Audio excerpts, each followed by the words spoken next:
IVF చికిత్సలో 25% భారీ discount, free doctor consultation, free ultrasound scan, logo launch, Andro max advanced male infertility centre ను కూడా ప్రారంభించారు. అతి త్వరలోనే రాష్ట్రంలో మద్యం రేట్లు తగ్గిస్తాం, మంచి ముందు ఇస్తారని నిర్ణయం తీసుకోవడం జరిగింది. ఒక మంచి విషయం తీసుకున్నారు, మంచి నిర్ణయం తీసుకున్నారు చంద్రబాబు గారు. మంచి మందు అయితే ఎవరు ఇవ్వరు, అంతా కల్తీ మందే ఇచ్చేది. చెప్పడానికి ఒక పై మాట చెబుతారు, అంత మించి ఏముండదు. కానీ మందు అనేది ఆపడానికి అసాధ్యం, ఎందుకంటే అది లేని వాళ్ళ బిజినెస్ జరగదు కాబట్టి. రేట్లు కూడా తగ్గిస్తామని చెప్తున్నారు కదా, మందు తాగే వాళ్ళకి ఇది ఒక మంచి విషయమా? ఆ రేట్లు తగ్గియడం వల్ల ఇంకా ప్రపంచం ఇంకా నాశనం అయిపోద్ది, తొందరగా ఇంకా నాశనం అయిపోద్ది. ఎందుకంటే తక్కువ రేటుకి వస్తుంది కాబట్టి ప్రతి ఒక్క స్టూడెంట్ ఇంకా ఎక్కువ వెళ్తారు. బీర్ దాటం కంటే మందు ఆట బెటర్ తక్కువ రేటు అని.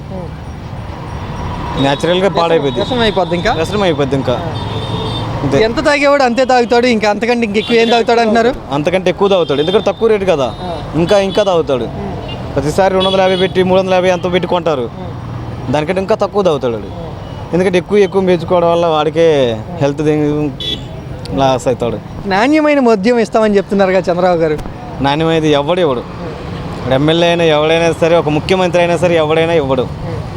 ఎందుకంటే వాడు నాణ్యమైనది ఇచ్చిండు అనుకో, వాడే లాస్గా ఇవ్వరు. జగన్ గారు ఇచ్చిన మందు కానీ, లేకపోతే ఆయన ప్రభుత్వంలో ఉన్నప్పుడు అమ్మిన మందు కానీ నాణ్యంగా లేదు, నాసిరకంగా ఉంది, దానివల్ల ఎక్కువ మంది రోగాలు పాలవుతున్నారు, అనారోగ్యం పాలవుతున్నారంటూ విమర్శిస్తున్నారు కదా చంద్రబాబు గారు. అందులో ఒకటి గుర్తించాల్సింది ఏంటంటే, ఒక మందు అనేది ఒక క్వాలిటీగానే ఉంటుంది అందరు ఎవరైనా, కానీ ఎవరు దాన్ని ఎక్కువ చేయరు తక్కువ చేయరు. అంటే ఏంటంటే వాళ్ళ రాజకీయాల వల్ల వాళ్ళది అది బాగాలేదు ఇది బాగాలేదు అని చెప్పేసి ఒకరికొకరు గొడవల వల్ల చెప్పుకుంటారు, కానీ సంథింగ్ అలా అయితే ఏమి ఉండదు. ఎవరు వాడికి అలా మందు రేట్లు తగ్గిస్తే ఇంకా మందు ఎక్కువ తాగుతారు, ఇంకా చాలా దెబ్బతింటారు. చంద్రబాబు గారు అతి త్వరలోనే రాష్ట్రంలో నాణ్యమైన తక్కువ రేటుకి మద్యం ఇవ్వాలని నిర్ణయం తీసుకోవడం జరిగింది. మంచి నిర్ణయమేనా? నిర్ణయం మంచిది, ఏది ఇంతవరకు అవ్వలేదు కదా. అవుతుంది. అక్టోబర్ 1వ తారీఖు నుంచి స్టార్ట్ చేస్తామని చెప్పి. అక్టోబర్ నుంచి ఉండదు, రేపు ఆగస్టు 15 నుంచి ఉచితం బస్సులు అన్నాడు. మరి అమ్మవాడి బళ్ళ అన్నది, ఆయన ఎక్కి 2 నెలలు అయింది. ఆయన సంతకం పెట్టింది ఇంతవరకు పడలా. అమ్మవాడి సంతకం పెట్టాడో పెట్టలేదో తెలియదు. క్రితం సంవత్సరం అప్పుడు ఇంతవరకు పడలా. ఆయన దిగిపోయి 2 నెలలు అయింది, అప్పుడు పడాలి మాకు. మేమేమి అంటాడో నొక్కేసాను అంటాడు, నొక్కేసేది మాకు పడలేదు కదా. అమ్మవాళ్ళకి రైతు భరోసా పడలేదు, 40 సంవత్సరాల వాళ్ళు పడలా. అవన్నీ ఎప్పుడు పడదు? ఆయన ప్రతి వాళ్ళకి 15,000 1500 అంటాడు. ఎంతమంది చదువుకుంటే అంతమంది 15,000 ఇంతవరకు పడలేదు కదండి. మరి వాళ్ళకి కూడా ఇబ్బంది కదా. ఏదో ఇప్పుడు ఏమనుకున్నారు, జగన్ ప్రభుత్వం బాగుందన్న అంటున్నారు కదా కొంతమంది. ఇప్పుడు ఏమన్నాడు జగన్, ఏమన్నాడు ఇప్పుడు టీవీలో పలవ పెట్టిన వాళ్ళు జగన్ పలవ పెట్టేవాడు, చంద్రబాబు ఏం చేయడు బిర్యానీ పెట్టాడు. అటు బిర్యానీ పోయింది, ఇటు పలవ పోయింది. మా ఇంట్లో పస్తులు అని ఆయనే చెప్తున్నాడు టీవీలో. నిజంగా అలాగే అనుకుంటున్నారు జనాలు కొంతమంది అనుకుంటున్నారు సార్, కొంతమంది అనుకుంటారు, కొంతమంది అనుకోరు. ఇంకా అమ్మవాడి ఏం పడలేదు పాపం ఆడవాళ్ళు. పథకాలు ఇస్తాం, తర్వాత ఇస్తాం, ప్రస్తుతానికి నాణ్యమైన మద్యం తక్కువ రేటుకే ఇస్తామని చెప్తున్నారు చంద్రబాబు గారు. సార్ ఇంకా రాలేదు ఏది. ఇప్పుడు కూరగాయలు కొన్నప్పుడు అదే రేటు అమ్ముతున్నారు. ఇప్పుడు టమాటాలు తగ్గిపోయినాయి అంటున్నారు. మరి కొట్టోళ్ళ రేట్ల మార్కెట్లో రేట్లు అలాగే ఉంటాయి. ఇప్పుడు మార్కెట్లో 40 రూపాయలు అమ్మేప్పుడు అలా 50 రూపాయలు అమ్ముతారు. ఎందుకంటే మళ్ళీ అక్కడ నుంచి తీసుకెళ్ళినప్పుడు 10 రూపాయలు మిగలాలి వాళ్ళకి. మరి ఛార్జీలు అవి కావాలి కదా. చాలామంది మందు తాగుతారు, పనిచేసేవాళ్ళు కానీ అలవాటు ఉన్నవాళ్ళు కానీ. ఇట్లా తక్కువ రేటుకి మద్యం ఇస్తానంటే వాళ్ళకి సంతోషం, హ్యాపీయే కదా. వాళ్ళకి సంతోషం కాదంటల్లా. ఎందుకంటే ఒకటి తాగేవాడు 2 తాగుతాడు, రోడ్డు మీద పడిపోతాడు. లాభం ఏముంది? అంతే కదా. ఇప్పుడు 100 రూపాయలకి నువ్వు 50కి ఒకటి ఇస్తున్నావు, 100 రూపాయలకి ఇప్పటిదాకా 100 అన్నారు. 100 తీసుకెళ్ళి 2 కాళ్ళు తాగుతాడు, రోడ్డు మీద పడిపోతాడు, ఇంటికి వెళ్ళాడు. ఆడు భార్య పిల్లలు ఏమవుతారు అక్కడ? అసలు ఇది తీసేస్తేనే పోద్దండి, చేస్తల్లా. అసలు ఏ ప్రభుత్వం కూడా చేస్తల్లా, రోడ్లు పడిపోతాడు. ఇప్పుడు జగన్ ఏమన్నారు, జగన్ వచ్చిన తర్వాత పెంచేశారు అన్నారు. తాగేవాళ్ళు ఎందుకు పెంచారు? మీరు మానేస్తారని పెంచాడు. కానీ 300 400 అయినా మీరు తాగేస్తున్నారు. అప్పు చేసి వడ్డీ తెచ్చుకొని తాగేస్తున్నారు. ఎందుకు తాగాలని ఆయన అన్నాడు, మీరు తాగేస్తున్నారు. తాగకపోతే ఎలాగన్నారు. అందుకే జగన్ అక్కర్లేదు అన్నారు, గుద్దారు. ఇప్పుడు గుద్దేముంది, ఈ మధ్య దాకా తీసేస్తాను అన్నాడు. ఇప్పుడు రేపు పొద్దున 50 చేస్తాడు, నువ్వు 2 కాళ్ళు తాగుతావు. ఆ జగన్ గారు 150 అమ్మేప్పటికి నువ్వు 300 150 పెట్టి 3 కాళ్ళు తాగుతావు. పొద్దున్న తాగే మధ్యాహ్నం సాయంకాలం భార్య పిల్లలు ఉసూరు అని ఇంటికాడ ఉంటారు, నువ్వు రోడ్డు పక్కన ఉంటావు. ఏం లాభం? ఏదైనా ఒకటే అయిందా? ఎంతైనా తాగుపోతాడు. 500 చేసినప్పుడు చంద్రబాబు 500 చేసినా తాగుతారు. రేట్లు అలాగే ఉంచాలంట, తగ్గిస్తే మంచిదంట. తగ్గించాలండి. మళ్ళా లేబర్ ఏం చేస్తారు? మందు రేట్లు ఇంకా పెంచిన వాళ్ళే తాగుతారు. వీళ్ళు మందు తాగేవాళ్ళు గ్యారెంటీ అది. అది కేవలం దానికోసమే వాళ్ళు ఓట్లు చంద్రబాబు వేసిన తగ్గించానంటేనే. మరి తగ్గించాలి ఆయన. ఆ ఏళ్ళ కోసమే తగ్గించాడు. మరి తగ్గించకపోతే బాగోదు. మరి మందు తాగేవాళ్ళ కోసమే కదా. ఇప్పుడు జగన్ గారు ఉంటే రేపు ఇప్పుడు జగన్ ప్రభుత్వం వస్తే మేము హైదరాబాద్ పనికి వెళ్ళాలన్నారు. మరి నిజం అబద్ధం మనకు తెలియదు. నేను పని చేస్తా. ఈ ప్రభుత్వం వస్తే వైఎస్ ప్రభుత్వం వస్తే మేము హైదరాబాద్ వెళ్ళి కూలికి వెళ్ళాలి, అక్కడ చేసుకోవాలి పని, ఇక్కడ ఉన్నాం అన్నారు. చాలామంది అన్నారు ఆ డైలాగ్. కానీ ఎందుకు మందు కోసం వెళ్తున్నారా లేదా పని కోసం వెళ్తున్నారా మనకు తెలియదు. ఇక్కడ 150 మీద అక్కడ 100 అమ్ముతున్నారు, మనకు తెలియదు. దానికోసం వెళ్తున్నారు ఏంటో మనకు తెలియదు. అది చంద్రబాబు గారు అతి త్వరలోనే ఏపీలో నాణ్యమైన తక్కువ రేటుకే మద్యాన్ని అందిస్తానంటూ నిర్ణయం కూడా తీసుకోవడం జరిగింది. మంచి నిర్ణయమేనా? ఆ మంచి నిర్ణయం కాదు. ఆ మందు అసలు అవసరమే లేదు. మందు అనేది అవసరం లేదు.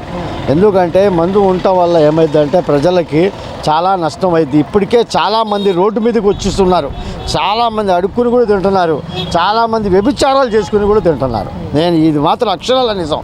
నేను కళ్ళారా నేను చూస్తున్నా. డైలీ రోజుకు ఒక 100 మంది ఆడోళ్ళు బయటికి వెళ్ళి ఏదేదో చేసుకొని తెచ్చుకుంటున్నారు. ఇది చాలా చాలా ఘోరంగా ఇంకా ముందు ఇంకా గలీజ్గా ఉంటుంది. నాకు మాత్రం తెలిసినంత వరకు నా అనుభవంలో చెప్తున్నా. ఇది చాలామంది నా అనుభవంలో ఇది జరిగింది.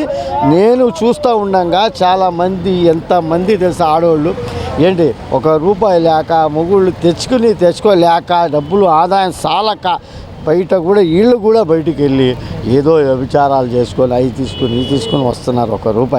కానీ అది మంచి పద్ధతి కాదు. అది మంచి సమాజం కాదు అది. ఎందుకంటే నలుగురిలో మంచి సమాజంలో బతకాలా, మంచిగా ఉండాలా. అంతేగాని ఇలాంటివి చేసుకొని వెళ్తే పరిస్థితి ఎందుకు వచ్చేసిందంటే ఈ ఘోరంగా ఎక్కడ టైట్ అయిందంటే మనకిది నా జగన్ గారు చేయటం వల్ల కొద్దిగా ఆయన శాంతం ₹1 ఇచ్చాడు. కానీ మధ్యలో ఆగిపోయింది 6 నెలల నుంచి.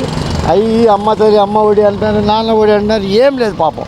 ఆడవాళ్ళు మాత్రం చాలా బాధపడుతున్నారు. కూడా నిజంగా నేను నమ్మపోను. ఇప్పుడు పని చేసేవాళ్ళు లేకపోతే మద్యం తాగి అలవాటు ఉన్నవాళ్ళు తక్కువ రేటుకే నాణ్యమైన మద్యం వస్తుంది అనుకుంటారు కదా. మద్యం తాగి డబ్బులు అన్నీ అనుకుంటున్నారు బయట. ఈ ఇంటికి వెళ్తారు వీళ్ళు. ఇంటికి వెళ్ళినప్పుడు ఆడ మనిషి ఏం చేసిద్ది? డబ్బులు వేయని అడిగిద్ది. డబ్బులు ఎక్కడ తాగి వెళ్తే డబ్బులు ఎక్కడ ఉంటాయి? ఇంకా కనీసం ఇంటికి ఖర్చుకైనా ఇవ్వాలిగా. 300 ఇవ్వాలిగా. 300 లేని ₹200 ఇస్తే ఆమె ఏం వండిద్ది? ఆమె అన్నం వండిద్దా, కూర వండిద్దా? ఏమొస్తుంది? ₹64 బియ్యం, ₹70 మంచి బియ్యం తింటే ₹100 సంసారం గడవదా? నాకు కరెక్ట్గా చెప్పాలి అది ఆన్సర్. గడవద్దు. ఎందుకంటే ఇది మాట నిజం. ఇది చాలా ముందు చాలా జాగ్రత్తగా ఉండాలా. ఇది చంద్రబాబు నాయుడు గారి మద్యం అనేది చాలా ఆదాయం వచ్చేది దానివల్ల కదా. చాలా ఆదాయం వచ్చే దానివల్ల అనుకుంటే మనం ఆదాయం రకరకాలు చాలా దాని మీద వస్తాయి. ఐటీ ఉంది, అన్నీ ఉన్నాయి, దాని మీద వస్తాయి. కానీ ఇది పద్ధతి కాదు. ఇప్పుడు ఉన్న పరిస్థితికి ఇది మంచిది కాదు అనుకుంటున్నాను నేనైతే. నాకైతే తెలిస్తే ఇప్పుడు మందు వదలటం అనేది చాలా తప్పు అనుకుంటున్నాను నేను. వదలకూడదు, ఆయన పెట్టకూడదు. ఆ మంచి మందు వద్దు, చెడ్డ మందు అసలు మందు తీసేస్తే మంచిది. వారు అతి త్వరలోనే నాణ్యమైన తక్కువ రేటుకి మద్యం ఇవ్వాలి అంటూ నిర్ణయం తీసుకున్నారు. ఒక మంచి నిర్ణయం ఏమంటారు ఇది? ఒక రకంగా మంచి నిర్ణయమే. ఎందుకంటే గత ప్రభుత్వంలో మనం చూసాము ఎట్లాగా లిక్కర్ మాఫియా జరిగింది. అంతా అసలు తాగుబోతులు అంటే వాళ్ళని త్వరగా మనం ఎప్పుడు మార్చలేము. ఓకేనా? సో కంప్లీట్గా మద్యం ఆపేసిన ప్రభుత్వానికి డబ్బులు మొత్తం రావు.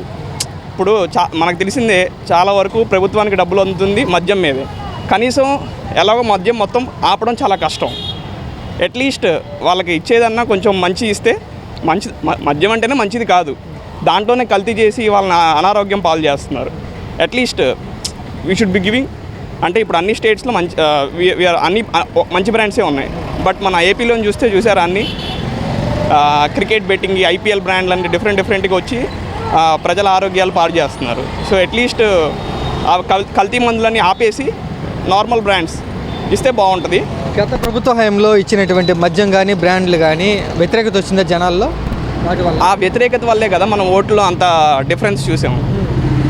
మందుబాబులే ఓడించారా జగన్ని? మందుబాబులు ఓడించలేదు అనట్లేదు. ఓన్లీ మందు ఒకటే కాదు, జనాల మీద వ్యతిరేకత బాగా వచ్చింది గత ప్రభుత్వం చేసిన పాలన. ఇప్పుడు నాణ్యమైన మద్యం తక్కువ రేటుకి ఇస్తానని మద్యం అంటే ఎక్కువగా వినియోగం పెరిగే అవకాశం ఉందా? వినియోగం పెరిగేదంటే అది డిపెండ్స్. ఎందుకంటే మందు తాగే వాళ్ళు అది మంచిదా కాదా అని వాళ్ళకి తెలియదు. ఎందుకంటే వాళ్ళు దానికి అడిక్ట్ అయిపోతారు. అట్లీస్ట్ ఇప్పుడున్న ప్రభుత్వం ఏం చేస్తున్నారంటే ఆ కల్తీ మందు కాకుండా మంచి మందు సప్లై చేయాలని అనుకుంటున్నారు అంతే. మంచి మందు అంటే అది మందు ఏది మంచిది కాదు, అట్లీస్ట్ గుడ్ బ్రాండ్స్. మంచి నిర్ణయం అయితే ఇది. మంచి నిర్ణయం. ముందు ప్రభుత్వానికి పెట్టుబడులు లేవు, ఇప్పుడు మొత్తం కొలాప్స్ అయిపోయింది. అట్లీస్ట్ గత ప్రభుత్వంలో మనకి ఏపీ క్యాపిటల్ అంటే చెప్పడానికి లేదు. At least now we have a capital Amaravati and it is developing. ఏమైనా తక్కువ రేటుకి మద్యం అందించాలని నిర్ణయం తీసుకోవడం జరిగింది. ఒక మంచి పని చేస్తున్నారు చంద్రబాబు గారు అంటే. తొందరలోనంటే ఇప్పుడు ఎక్కి కనీసం ఒక 50 రోజులు అయింది, ఏం చేయట్లేదు. అక్టోబర్ నుంచి తీసుకొస్తామని ఆలోచన చేస్తున్నారు. అక్టోబర్ నుంచి అంటే ఇప్పుడు ఎక్కినామనే చేస్తామని చెప్పారు కదా, కట్టలేదు కదా, అదే పరిస్థితి. గతంలో జగన్ గారు ఉన్నప్పుడు ఆ మద్యం మీద చాలా విమర్శలు అయితే రావడం జరిగింది. నాణ్యంగా ఉండట్లేదు, ఎక్కువ రేట్లు పెంచేశారు అంటూ విమర్శించారు. గవర్నమెంట్ వచ్చింది ఏమైనా తగ్గించాడేంటి? తగ్గలేదు. ఎప్పుడో తగ్గిస్తారు. ఇప్పుడు ప్రజెంట్ జరగలేదు కదా, జరిగితేనే కదా చెప్పుకోవాలి. జరగనప్పుడు ఏమైనా చెప్పుకోవడం వాళ్ళగా. చాలా మంది ముందాగే వాళ్ళు ఉన్నారు, అలవాటు ఉన్న వాళ్ళు ఉన్నారు. వాళ్ళందరికీ ఇది ఒక మంచి విషయమేనంటావా? మంచివి జరిగినప్పుడు మంచిదే, జరగనప్పుడు మంచిది కాదు. ఎంతో జరిగింది అనుకో అప్పుడు అనుకుంటాం మంచిదేనని. జరగలేదు కదా ప్రజెంట్. అది ఇప్పుడు మద్యం రేట్లు ఇలాగే ఉంచాలంటావా లేదా తగ్గియాలంటావా? తగ్గిస్తే మంచిదే. తగ్గిస్తే తగ్గట్లేదు కదా. తగ్గట్లేదా? తగ్గిస్తే ఒకటి తాగేవాళ్ళు 2 తాగుతారని అంటున్నారు కొంతమంది. తాగేముండదు, ఎవడు తాగేవాడు అదే తాగుతాడు, ఎన్ని తాగేవాడు అన్నీ తాగుతాడు. ఇప్పుడు మరి ఎంత రేటు ఉన్నా మరి తాగట్లేదు అని మానేస్తున్నారండి, తాగుతున్నాను. ఇప్పుడు తాగేదానికంటే తక్కువ రేటుకి వస్తే ఇంకా ఎక్కువ తాగుతారు, ఉన్నదంతా ఖర్చు పెట్టేస్తారు అంటున్నారు. ఎవడు కడుపు పట్టినంత అన్నం తింటాడు కానీ కడుపు పట్టనకుండా తింటారు కదా. అది రేట్లు తగ్గియాలంటావా పెంచాలంటావా? తగ్గితే మంచిదే. ప్రస్తుతం మద్యం ఎలా ఉంది, నాణ్యత ఎట్లా ఉంది? నాణ్యత ఏముంది ప్రజెంట్, ఇప్పుడు ఈయన రాలేదు కదా, వస్తే అప్పుడు ఇప్పుడు తాగేవాళ్ళు కానీ ఇప్పుడున్న మందు ఏమంటున్నారు? మామూలుగా మంచి మందు అంటున్నారా, లేదు బాగా లేదు మందు అంటున్నారా? ఇప్పుడు జగన్ గారి మందే అంటున్నారు అందరూ. అది తగ్గిస్తే అప్పుడు చంద్రబాబు నాయుడు గారి మందు అంటారు. మద్యం బ్రాండ్లు కూడా మార్చాలంటావా? మార్చితే మంచిదే. ఉన్న బ్రాండ్లు వస్తే మంచి, పాత బ్రాండ్లు కొత్తగా మార్చే అవసరం లేదు. ఆ బ్రాండ్లు వస్తే నడిస్తే చాలు. ఇప్పుడున్న బ్రాండ్లు తీసేయాలా? ఉన్న బ్రాండ్లు సరిపోతాయి. ఆ ఉన్న పాత బ్రాండ్లన్నీ వస్తే చాలు, ఇంకా కొత్త బ్రాండ్లు ఇంకెందుకు. పాత బ్రాండ్లు తీసుకురావాలి, ఇప్పుడు ఉన్నాయి కూడా ఉంచితే పర్వాలేదంట. పర్వాలేదు. చంద్రబాబు గారు మంచి పని చేస్తున్నారు. ఎలక్షన్ టైంలో మందు రేట్లు తగ్గిస్తాను, మంచి మందు ఇస్తానని హామీ ఇచ్చారు. దాన్ని నెరవేర్చుకున్నప్పుడే ఇది జరగకుండా మనం ఏం చెప్పలేం కదా. జరిగితే అప్పుడు బాగుంది అనుకుంటా. జరగలేదు.